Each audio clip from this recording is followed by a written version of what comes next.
Hello everyone, welcome back to another video. और इस video में हम बात करने वाले हैं इंडियन एयर फोर्स की ग्रुप सी में जो अभी रिक्रूटमेंट निकली है, न्यू वैकेंसीज़ निकली है, उन सभी वैकेंसीज़ के बारे में हम इस वीडियो में देखने वाले हैं। तो without wasting any single moment इस वीडियो को स्टार्ट करते हैं। तो वीडियो स्टार्ट करने से पहले वीडियो को लाइक और चैनल को सब्सक्राइब ज़रूर कर लें, क्योंकि इस चैनल पे आपको हर तरीके के गवर्नमेंट जॉब्स जिसमें किसी भी तरीके का एक्सपीरियंस नहीं मांगा जाता, जिसे फ्रेशर्स भी अप्लाई कर सकते हैं, वो सारी अपडेट्स आपको इस चैनल के थ्रू मिलती हैं। तो स्टार्ट करते हैं अब इस नोटिफिकेशन को रीड करना। फ्रेंड्स, ये जो वैकेंसी है वो अलग अलग हमारे एयर फोर्स स्टेशंस और यूनिट्स पर है, जिसमें लोअर डिवीज़न और हिंदी टाइपिस्ट की पोस्ट है। और इसके अंदर जो क्वालिफ़िकेशन मांगी हुई है असेंशियल, वो सिर्फ़ और सिर्फ 12th पास मांगी हुई है। और साथ ही साथ आपके पास इंग्लिश टाइपिंग या फिर हिंदी टाइपिंग आपको आनी चाहिए। और ये जो वैकेंसी है वो आपको ऑनलाइन अप्लाई नहीं करनी है, ये जो वैकेंसी है वो आपको बाय पोस्ट अप्लाई करनी होगी। तो सबसे पहले देखते हैं कि कौन से एयर स्टेशन पे कौन कौन सी वैकेंसीज़ कौन सी कैटेगरी में निकली हुई है। तो जैसा कि आप स्क्रीन पर दे सकते हैं, कानपुर में लोअर डिवीज़न क्लर्क की टोटल 2 वैकेंसीज़ हैं, जिसमें एक यूआर के लिए है और एक एससी के लिए। उसी तरीके से चेन्नई के अंदर जो एयरफोर्स है, उसके अंदर लोअर डिवीज़न क्लर्क की एक वैकेंसी है जो कि ओबीसी कैटेगरी के लिए रिज़र्व है।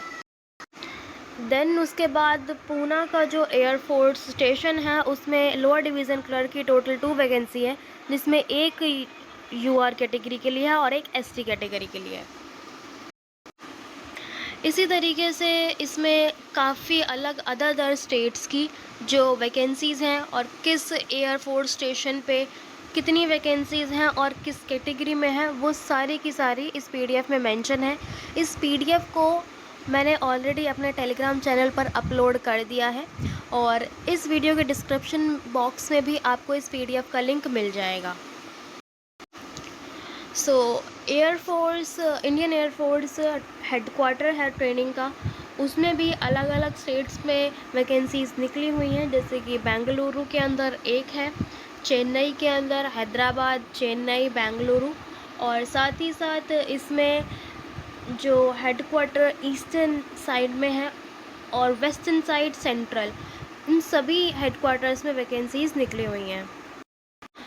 इस अकॉर्डिंग आप चेक कर लीजिएगा कि आपके स्टेट के अकॉर्डिंग आपको कौन सी वैकेंसी जो है आप फिल कर सकते हो, या फिर आप किसी अदर स्टेट के लिए भी अप्लाई करना चाहते हो तो वो भी इस केस में पॉसिबल है।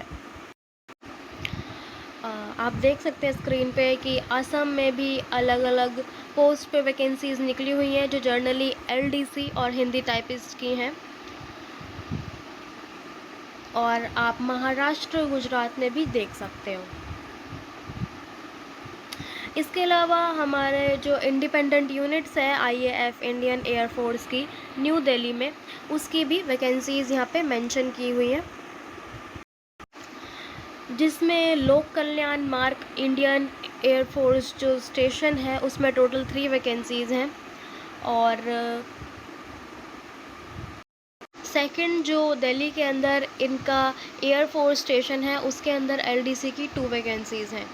और इधर एक जो वैकेंसी है वो गुरुग्राम में भी गिवन है। अगर हम एज लिमिट की बात करें तो एज लिमिट इसमें 18 से 25 की अगर आपकी एज है तो आप इसमें अप्लाई कर सकते हैं। और एज जो है वो आपकी last date of receipt of application से कंसीडर होगी। इसको अप्लाई करने की लास्ट डेट जो है वो 31 मई है, तो यानी कि जो आपकी एज है वो 31 मई 2026 से काउंट होगी।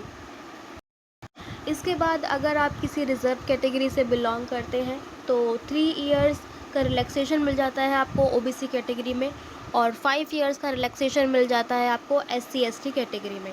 10 इयर्स का आपको रिजर्वेशन मिल जाता है पीडब्ल्यूडी कैंडिडेट्स से अगर आप बिलोंग करते हैं। और एक one of the most important thing जो इन्होंने पॉइंट नंबर 5 में ऑलरेडी मेंशन कर रखी है कि SC ST OBC कैंडिडेट अगर अनरिजर्व्ड पोस्ट के लिए अप्लाई करते हैं तो उन्हें किसी भी तरीके का एज रिलैक्सेशन नहीं दिया जाएगा। ये उन्होंने अपनी ऑफिशियल नोटिफिकेशन में मेंशन कर रखा है। पॉइंट नंबर 5 में आप इस चीज़ को चेक कर सकते हैं। बात कर लेते हैं इसकी असेंशियल क्वालिफ़िकेशन की। तो जैसा कि मैंने आपको वीडियो की स्टार्टिंग में ही बताया था, लोअर डिवीज़न क्लर्क के लिए 12th पास मांगा हुआ है, जिसमें आपकी इंग्लिश में स्पीड होनी चाहिए 30, या फिर अगर आप हिंदी में टाइपिंग करते हो तो उसमें इंग्लिश में 35 वर्ड पर मिनट की टाइपिंग, और हिंदी में अगर आप टाइपिंग करते हो तो उसमें 30 वर्ड पर मिनट की आपकी टाइपिंग मांगी हुई है। साथ ही साथ अगर आप हिंदी टाइपिस्ट के लिए अप्लाई करते हैं तो उसमें आपको 12th पास मांगा हुआ है, और इंग्लिश में अगर आप टाइपिंग करते हैं सेम LDC की तरह 35 पर मिनट इंग्लिश में, और हिंदी में 30 वर्ड पर मिनट। बात कर लेते हैं इसमें सिविलियन मैकेनिकल ट्रांसपोर्ट ड्राइवर की जो पोस्ट है, लेवल 2 की जो पोस्ट है, उसके अंदर आपका जो मांगा हुआ है वो 10th पास मांगा हुआ है। इसी के साथ आपके पास एक ड्राइविंग लाइसेंस होना ज़रूरी है, जो कि हैवी व्हीकल्स का होना चाहिए। तो इसका सिलेक्शन प्रोसीजर क्या रहेगा? इसका सिलेक्शन प्रोसीजर के लिए आपको पहले इसका रिटन टेस्ट क्वालिफाई करना पड़ेगा, देन आपका इसमें टाइपिंग टेस्ट होगा। देख सकते हैं आप, रिटन टेस्ट जो है उसकी 100% वेटेज है। स्किल टेस्ट या फिर फिज़िकल टेस्ट जो होता है ये जो है ओनली क्वालिफाइंग इन नेचर होगा। अब इस वैकेंसी को अप्लाई कैसे करना है? तो जैसा कि मैंने आपको स्टार्टिंग में ही बताया था कि इस वैकेंसी को आप ऑनलाइन अप्लाई नहीं कर सकते। जितने भी ये एयर फोर्स स्टेशन के अंदर वैकेंसी होती है उसे ऑफलाइन ही अप्लाई किया जाता है। तो इस पोस्ट को फिल करने के लिए जो एप्लीकेशन फॉर्म है वो मैं ऑलरेडी अपने टेलीग्राम चैनल पे अपलोड कर चुकी हूँ। वहाँ से आप इस फॉर्म को ले सकते हैं, और ये जो फॉर्म है वो कुछ इस तरीके का है, जैसा कि आप इसमें नोटिफिकेशन में देख रहे होंगे, परफॉर्मा फॉर एप्लीकेशन, यानी कि एक तरीके से आपको ऑफलाइन अप्लाई करना पड़ेगा, और आप किसी स्टेशन एयरफोर्स स्टेशन पे आप बाय हार्ड कॉपी अपनी एप्लीकेशन दे रहे हो। तो इस तरीके से ये जो है आपका फॉर्म होगा।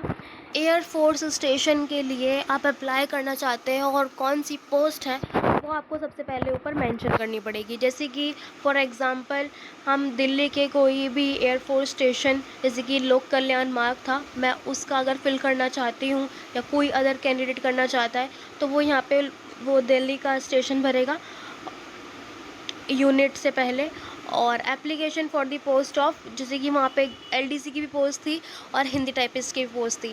तो अगर आप दोनों फिल करना चाहते हो तो आपको 2 अलग अलग फॉर्म फिल करने पड़ेंगे। अगर आप सिंगल फिल करना चाहते हो, एक ही LDC के लिए अप्लाई करना चाहते हो, तो आपको LDC के लिए ही उसमें मेंशन करना पड़ेगा, एक ही फॉर्म देना पड़ेगा। इसके बाद अगेन आपको नीचे कौन सी पोस्ट आप फिल करना चाहते हो वो लिखना पड़ेगा। आपको अपना नेम लिखना पड़ेगा, फादर्स नेम लिखना पड़ेगा, DOB, और इधर आपको अपनी जो फ़ोटो है वो पेस्ट करनी पड़ेगी, और वो सेल्फ़ अटेस्टेड होनी चाहिए। सेल्फ़ अटेस्टेड मीन्स फ़ोटो के ऊपर आपके क्रॉस सिग्नेचर भी मेंशन होने चाहिए। Age as on last date आपको कैलकुलेट करनी पड़ेगी। इस फॉर्म को फिल करने की जो लास्ट डेट है वो है 31 मई। तो उस अकॉर्डिंग आप अपनी एज को कैलकुलेट करके यहाँ पे मेंशन करोगे, इतने ईयर्स, इतने मंथ्स और इतने डेज़। एड्रेस आपको मेंशन करना पड़ेगा, और परमानेंट एड्रेस दोनों मेंशन करने पड़ेंगे। देन उसके बाद कास्ट का आ जाता है। तो अगर आपकी जनरल कैटेगरी है तो आप यहाँ पे जर्नल लिख सकते हो। फिर उसके बाद अगर आपकी कोई रिजर्व कैटेगरी है तो आपको यहाँ पे मेंशन करना पड़ेगा। देन क्वालिफ़िकेशन का आ जाता है, तो आपकी जो हाईएस्ट क्वालिफ़िकेशन है वो आपको यहाँ पे मेंशन करनी पड़ेगी। साथ ही साथ मैं इसमें जैसे कि लिखा हुआ है कि अगर आप किसी रिजर्व कैटेगरी से बिलोंग करते हो तो इसमें स्पेशली ब्रैकेट में मेंशन किया हुआ है कि attach self attested certificate in case of SC ST और OBC कैटेगरी। यानी कि अगर आपकी कोई भी कैटेगरी होती है तो आपको उस कैटेगरी का जो सर्टिफिकेट है उसकी वो जो फ़ोटोकॉपी है वो आपको इस फॉर्म के साथ अटैच करनी पड़ेगी। साथ में उसमें आपके सिग्नेचर भी मेंशन होने चाहिए। एजुकेशन क्वालिफ़िकेशन में भी सेम, आपका 12th का जो सर्टिफिकेट है उसकी फ़ोटोकॉपी लगेगी, और आपके ये सब वो सेल्फ अटेस्टेड होना चाहिए। और इसमें आपको ये भी फिल करना है कि कैटेगरी विच अप्लाइड, यानी कि अगर आप SC ST या OBC कैटेगरी से हो बट आप जिस यूनिट के लिए अप्लाई करना चाहते हो उसमें सिर्फ एक ही पोस्ट है जर्नल की, तो आपको यहाँ पे मेंशन करना होगा कि आप जर्नल की पोस्ट के लिए अप्लाई कर रहे हो। फिर उसके बाद अगर आप PWD कैंडिडेट्स हैं तो उसके लिए आपको यहाँ पे मेंशन करना पड़ेगा और उसका सर्टिफिकेट भी यहाँ पे आपको लगाना पड़ेगा। डोमिसाइल इसमें मांगा जाता है, तो डोमिसाइल की आपको ज़ेरॉक्स कॉपी लगा के उसे भी सेल्फ अटेस्टेड करके देन इसमें फॉर्म में लगानी पड़ेगी। देन इसका पॉइंट नंबर 14 आ जाता है कि आपने अपना जो नेम है वो एम्प्लॉयमेंट एक्सचेंज में रजिस्टर करवाया हुआ है या नहीं। अगर आपने करवाया हुआ है तो आप इसमें येस पे टिक करेंगे, और अगर आपने नहीं करवाया हुआ है तो आप नो कर देंगे। और अगर आपने करवाया हुआ है तो आपको अपना रजिस्ट्रेशन नंबर और जो नेम है वो यहाँ पे मेंशन करना पड़ेगा। देन उसके बाद लास्ट में आपके सिग्नेचर होंगे, सिग्नेचर ऑफ द कैंडिडेट, और फॉर ऑफिस रिकॉर्ड ओनली इस पेज की भी आपको प्रिंट आउट निकलवाना पड़ेगा और यहाँ पे अपनी फ़ोटो पेस्ट करनी पड़ेगी। ऐसा इसलिए है क्योंकि जब इसका एडमिट कार्ड आएगा वो ऑफलाइन ही आएगा, तो यहाँ पे आपकी जो फ़ोटो है वो ऑलरेडी पेस्ट होगी और आपका जो सेंटर है वो ऑलरेडी ये जो एयरफोर्स स्टेशन है वहाँ का जो स्टाफ है वो फिल करके देंगे। उस टाइम पे आपको वहाँ पे रिपोर्ट करना पड़ेगा एग्ज़ामिनेशन को देने के लिए। सो आई होप ये वीडियो जो है वो आपके लिए हेल्पफुल रही होगी, और अगर आप इस पोस्ट के लिए एलिजिबल हैं तो इसे अप्लाई करना बिल्कुल भी ना भूलें। वीडियो पसंद आई हो तो वीडियो को लाइक और चैनल को सब्सक्राइब करना ना भूलें। फिर भी अगर आपका किसी भी तरीके का इस नोटिफिकेशन के रिगार्डिंग डाउट रह जाता है तो आप कमेंट सेक्शन में ज़रूर बता सकते हैं।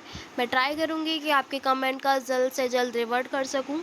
तो मिलते हैं अब एक नई गवर्नमेंट जॉब अपडेट के साथ। Bye bye.